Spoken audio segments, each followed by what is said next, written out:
Assalamualaikum warahmatullahi wabarakatuh. Alhamdulillah alladzi farada siyama alaina. Allahumma salli ala Sayyidina Muhammad wa ala alihi wa sahbihi ajma'in, amma ba'd. Faya ibadallah, ittaqullaha haqqa tuqatihi wa la tamutunna illa wa antum muslimun. Segenap puji beserta syukur senantiasa kita persembahkan kehadirat Allah Subhanahu wa taala.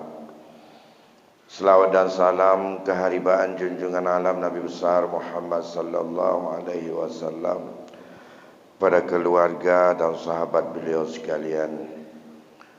Tunggu-tunggu bapak-bapak dan ibu-ibu sidang jamaah zuhur yang dimuliakan Allah.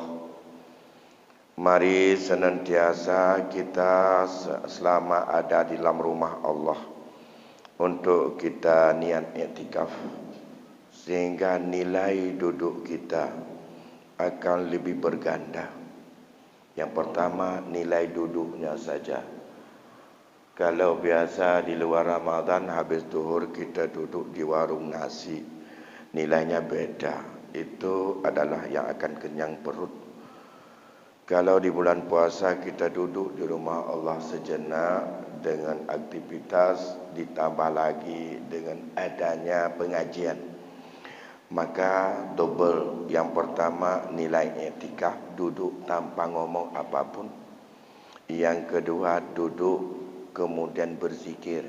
Yang ketiga duduk dengan niat karena kita taklim atau ingin untuk berada dalam majlis ilmu. Nilai majlis ilmu bukan saja karena ingin tahu, tapi nilai majlis ilmu yang paling besar adalah kita dihitung dan dicatat oleh malaikat bahwa kita ada dalam sebuah majlis dalam rumah Allah, sehingga kita akan temukan janji Rasulullah. Apa janji Rasul? Yang pertama, diberikan sakinatan fi qalbihi, Allah turunkan ketenangan dalam jiwa. Yang kedua, Allah akan memberikan kepada kita wa ghasyiatur rahmah, dalam kehidupan kita penuh kasih sayang. Karena pancaran kasih sayang hasiki yang bukan dilatar belakangi oleh profesi dan ambisi, hanya kasih sayang yang dibentuk oleh iman dan cinta kepada Allah, dan itu ada di masjid. Yang ketiga, wa khaffat alaihimul malaikah, para malaikat senantiasa akan terus untuk melindungi kita semuanya. Maka inilah yang kita harap. Tambah lagi, salah-salah ada yang lupa, bisa kita untuk mengingat kembali. Karena masjid itu adalah seindah-indah tempat di bumi ini. Masjid itu semulia-mulia tempat di bumi ini. Masjid itu adalah merupakan tempat yang mendapatkan rahmat Allah. Siapa saja yang hatinya selalu terpaut, terikat dengan masjid, maka termasuk golongan yang mendapat lindungan Allah pada hari yang tidak ada lindungan siapapun, yang hanya ada lindungan Allah saja.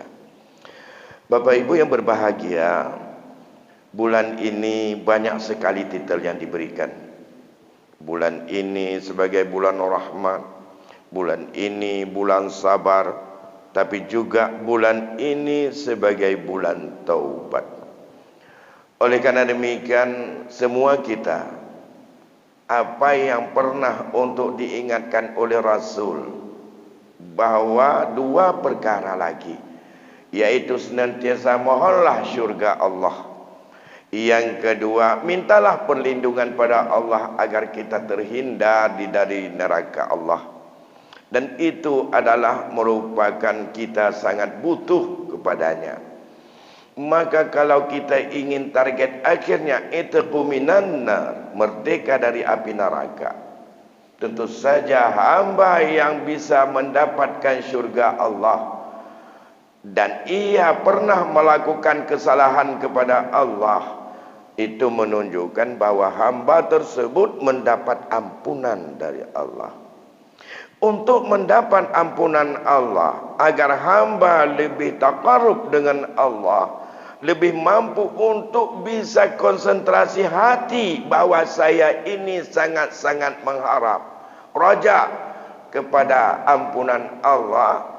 Sementara satu lagi khauf, takut kita terhadap apa yang akan resiko dengan keadilan Allah yang akan menimpa diri kita dengan sebab melakukan banyak kesalahan. Maka dalam hal ini tentu saja di awal-awal yang disebut dengan bulan rahmat ini mampu kita akomodir semuanya, mampu kita buka rekaman semuanya apa yang pernah kita lakukan yang merupakan itu murka Allah. Dalam konteks ini, sebagai mukaddimah taubat, hendaklah kita coba pada siang ini sejenak untuk kita lihat bahawa ada beberapa dosa besar. Semoga kita tidak pernah terjebak ke situ yang dalam pandangan para ulama.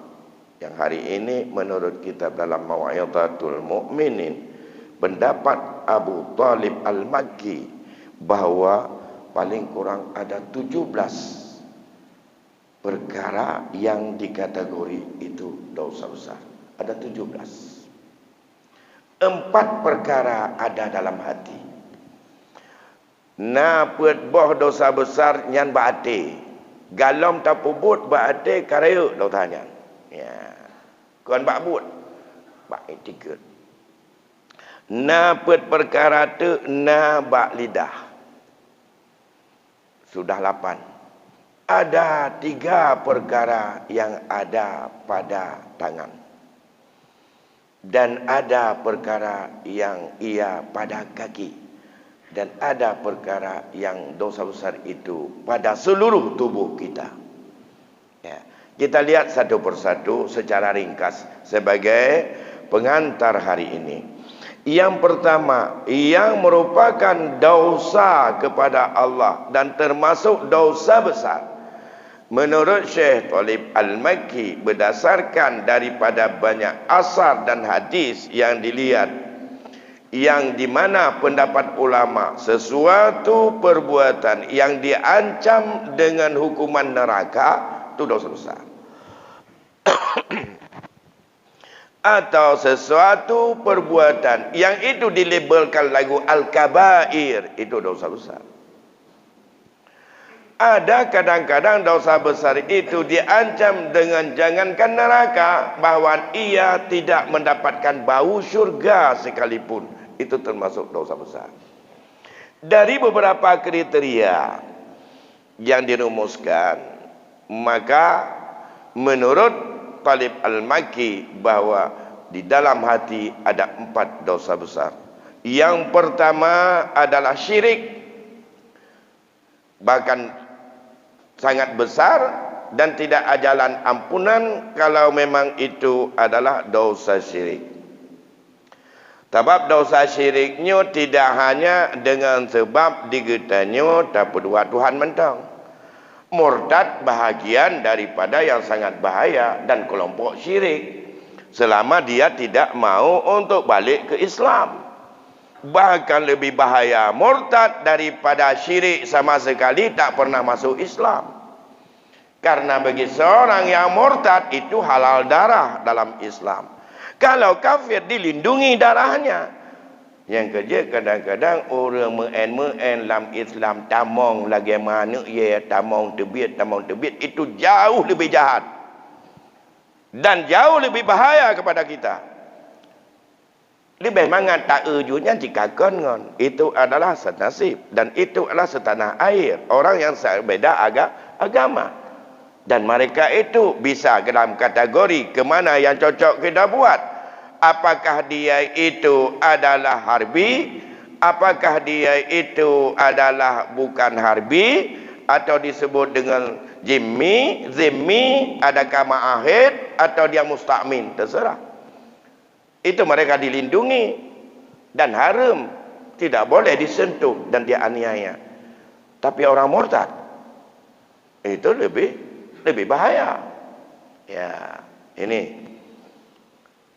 Maka syirik, orang yang syirik dari seorang muslim, seorang mukmin, sudah mukmin syirik kepada Allah, ini termasuk kelompok yang tidak dibuka pintu maghfirah Allah. La yusyrik, artinya tidak mendapat ampunan Allah. La yaghfiru yusyrika bihi syai' wa yaghfiru ma duna dzalik. Itu. Yang kedua, yang ada pada hati adalah al-israru ala ma'siyatihi. Terus menerus tak mau berhenti terhadap perbuatan maksiat kepada Allah. Dan maksiat itu adalah maksiat yang diketahui oleh dia, dan secara daruri semua orang tahu itu maksiat. Nyan buat maksiat kan hana payah jak buat panjang-panjang dia. Bak tadup orang kutupi kata tepu nyan maksiat. Semua orang tahu itu maksiat, tapi dia nekat terus, tak pernah merasa bahwa ingin berhenti dari maksiat itu. Kecil atau besar, itu adalah dosa besar. Nyan nam hati iktikad dalam prinsip hati, ia terus menerus menetapkan dalam hatinya dengan apa sesuatu yang itu maksiat, tak pernah ada niat dalam hati ingin berhenti. Tak pernah merasa bahwa itu perbuatan maksiat. Maksiat dengan Allah dipikir sama dengan maksiat daripada kawan. Menyata pengen kawan terkerja lagi tentang menan mumpung, menan tik hana puji tertaubat. Begitu sikap hati bahwa begitu enteng dan mudah terhadap maksiat, melakukan sengaja untuk melakukan maksiat. Yang ketiga, wal qunutu mir rahmati, putus asa dari rahmat Allah, putus asa dari ampunan Allah, putus asa daripada sebuah harapan dalam hidup, putus asa terhadap anak, terhadap isteri, terhadap pekerjaan, terhadap lingkungan, terhadap kawan. Itu adalah sikap yang berdosa dan dosa besar. Sudah 6 kali mulai habis kerja dapat pesangon 250 juta. Belum motor pikon. Jok dapat kau belum pegon kafe pikon. Olehnya hana abebu hana pegon le muat ya putus asa. Ada putus asa budak mengon untuk kita baik. Yang buat juga. Tak bahu tukir kat no motor lebih mudah. Ini masalah. Dalam pekerjaan, putus asa dalam mendidik anak juga sama. Tantangan sungguh dahsyat sekarang. Saya bawa ke mari dia enggak mau. Saya bawa ke sana dia enggak mau. Ya udahlah, terserah dia mau ke mana saja. Mau jadi apa dia, putus asa. Tidak boleh. Hidayah Allah kita enggak pernah tahu. Hidayah Allah tak pernah Allah untuk tunjukkan pada kita di mana. Usaha tidak bisa begini, inilah yang dulu orang-orang Tuhan tanya, ya muqallibal qulub sabbit qalbi ala dinika. Ya, yang berbalik-balik hatinya, ni tetap hati ya Allah ada agama drawana. Maka roje hati bercicap anak masjid gebi hati yang balik-balik bertetap dengan agama, maka wajib. Ini yang ketiga. Jangan putus asa dalam usaha mendapat rahmat Allah. Jangan putus asa di dalam mendidik diri sendiri. Jangan putus asa dalam membina rumah tangga. Jangan putus asa dengan beratnya budaya. Jangan putus asa dengan apa saja yang kita hadapi. Itu tantangan. Allah sudah memberikan kadar kepada kita. Ujian dari Allah adalah bagian daripada iman kita untuk menyikapinya. Yang terakhir, bahwa wal yaminul humus, artinya orang-orang yang ada dia berjanji dan bersumpah palsu. Ya. Jadi yang terakhir wal amanu min makrihi, itu belum sumpah palsu lisan. Aman daripada murka Allah, aman daripada bahaya Allah, aman daripada bala Allah, aman daripada kutuk Allah. Nyan pi besar sekali dosa lamati. Merasa nyaman, ne gabi ke katanya ada Allah, yang gebi ke kawura mude. Katanya hana temayang han tapuatan le lama terus, dan merasa hati aman, tidak akan ada murka Allah, tidak ada kebencian Allah kepadanya, tidak ada teguran Allah, aman. Nyan merasa hati aman terhadap apa saja yang akan datang dari Allah kepada dirinya yang tidak mengenakkan. Itu adalah sebahagian daripada dosa lamati. Maka buat boh sikap hatinya baiklah. Sifat syirik seolah Allah itu punya kawan, Allah berkongsi. Sifat daripada terus israr, mempermanenkan dalam sikap hati terhadap maksiat. Yang ketiga, bahwa kita tidak boleh putus asa dari rahman Allah. Dan yang terakhir, jangan merasa aman daripada murka dan daripada teguran Allah atau daripada Allah. Sedangkan yang empat lagi adalah ada pada lidah. 4 dosa besar pada lidah kita. Yang pertama adalah syahadatul zur, yaitu saksi palsu, saksi bohong. Memberikan kesaksian, apakah kepada orang biasa, apakah formil, apakah tidak formil, apakah dalam sengketa adat, apakah sengketa mahkamah, apakah di peradilan. Memberikan kesaksian, karena saksi merupakan alat bukti yang terpercaya. Maka tidak semua orang asal bisa bernafas dan pandai ngomong, dia menjadi saksi. Karena mengapa? Salah satu dosa besar adalah saksi palsu. Orang yang bersaksi secara palsu, dan ia akan mudah untuk bagi dirinya yang maknanya yang sebenarnya dia tidak tahu, dia akan mengatakan tahu. Asal bayarannya cocok, karena andalannya uang, atau karena kawan, atau karena sahabat, atau karena besan, macam-macam. Bahaya. Namanya saksi palsu. Ia bersaksi bukan dengan yang ia tahu. Disebut palsu apakah dia tidak tahu atau tahu bahkan bukan seperti itu. Itu palsu. Hana ada tupu adanya. Meno mentong kamu mengaku. Yang penting kah kamu mengaku lagi nyo untuk kamu tumpah aja. Itu juga palsu. Walaupun yang dia bilang itu, dia tidak tahu sesungguhnya itu benar seperti itu atau tidak. Karena kesaksian palsu akan menzalimi orang lain.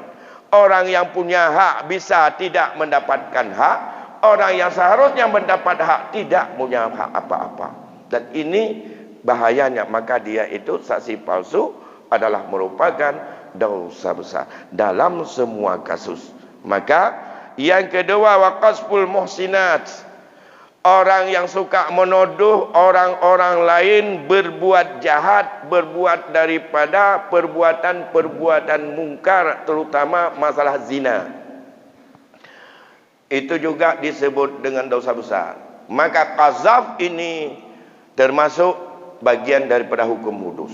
Dan itu lidah. Enak kali menuduh si fulan gak betul, gaduh selingkuh, si fulan itu sudah tidak fulan. Kalau kepada orang lain, termasuk di rumah. Kalau di rumah terjadi tuduh-menuduh antara suami dengan isteri, pengadilannya adalah masjid. Pengadilannya masjid. Hakim payah jauh masjid. Ini pengadilan sebenarnya. Ini ada mimbar. Yang dikenal dalam hukum munakahat dengan sumpah li'an. Yang keli'an, yang kena hukuman. Tidak urinang dituduh dilaka bahawa iji kaji kumpul kibu ataupun ia selingkuh dengan seorang laki-laki lain. Dituduh dilaka. Kun laka inang lon di selingkuh dengan si pulang. Tanya jino kata-kata selingkuhnya selalu mentang karena kai publikasi di kafe. Hana pernah merasa berat kata-kata selingkuh. Artinya punya tingkai medinai dengan gopi punya bayar peng je cit lemah aju. Tak apa kau igau kon tingkatnya lebih banyak ni pelemah je tukar-tukar perumah ka. Ditanya etika laganya biasa-biasa. Tapi adanya menyolam agama tingkat tuduh mentang dia tidak akan nyaman bagi seorang yang beriman. Andai kata sudah merasa bahwa dirinya telah dikotori atau seorang wanita isterinya sudah berbuat serong dengan orang lain, ini tidak akan bisa menciptakan keluarga ini bahagia. Kalau si perempuan mengatakan tidak, si laki-laki mengatakan bahawa dia telah melakukan selingkuhan dengan seseorang, dua-dua wajib sumpah li'an. Yang menuduh lepas dari hukuman 80 kali cambuk hudud, yang dituduh lepas daripada hukuman untuk rajam. Kalau dia sudah kahwin, isteri kan sudah kahwin, rajam. Setelah lepas begitu, mereka dipenutup daripada sumpah li'annya, mereka harus berani mengatakan, andai kata apa yang kusampaikan ini adalah bukan sebenarnya, ya Allah, aku hari ini kuterima daripadamu untuk diberikan kutukan dan laknat kepada diriku. Nyanya ketumpah li'an. Pat ikan datanya, bak penutup kepet go atau mimbar, pada yang kurang 40 orang jamaah harus menyaksikan. Dan itu diucapkan setelah dinasihati oleh hakim. Yang hakim menunggu. Dua-dua akan menang. So yang kena laknat ni. Hang bila anak ini di akhirat. Tapi itu adalah di sini dia minta laknat. Itu sumpah li'an. Kalau sudah tingkat menuduh begitu berat, sudah menuduh. Sekarang mengapa orang sudah menuduh dan sudah mudah sekali menuduh orang? Kalau lah rumah tangga kemabu bukan kai jam medan ngalako lain barosa kai di ba hotel je. Mangap mentang dah pegang. Selalu mentang ana bang begini begitu majak tengku tidak ke pedamai baik karu-karu lim. Nah lah tengok nak kejak le. Kajian enak ni tengok. Mantau je pakai kainang wer duduknya. Kadang-kadang dah dilako wer kadang lebih parah darinya. Maka je sama-sama kai. Ya, di nang wer lagi nya lako wer pe. Lebih banyak kadang maka menje-je dajunya kinan. Nanti untung itu pun berat dalam kemenangan kadang-kadang. Ini masalahnya. Apa ibu yang berbahagia? Itu yang ketiga yang merupakan lisan, yaitu bahwa ia menuduh orang baik-baik berbuat zina. Yang keempat, sihir. Sihirnya kan batin, yang baknya, bak amayo.